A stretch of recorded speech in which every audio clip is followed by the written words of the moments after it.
So guys, nandito na kami sa Coralans. Pakita ko sa inyo kung anong meron sila dito ha. And guys, you can make your own coffee. Pero doon, pwede ka mag-order ng ng any coffee or any drinks din. Or iced chocolate sa mga bata. And then ito din, pwede mo ring inumin lahat to. Yan. You can choose. And guys, ito yung mga food nila. Fried rice, and dinner rolls, and fruit.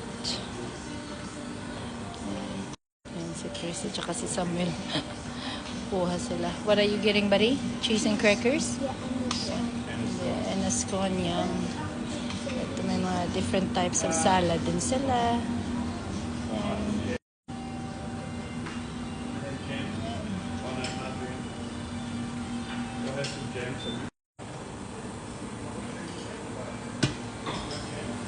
And silang noodles.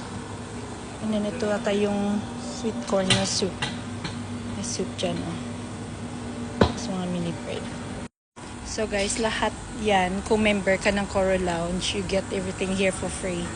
Every time na mag-travel ka, obviously between New Zealand and Australia. So nagpapamember talaga kami ni Chris kasi it's cheaper kung kasama namin yung mga bata, especially kasi kung kakain kami sa labas, mas mapamahal din.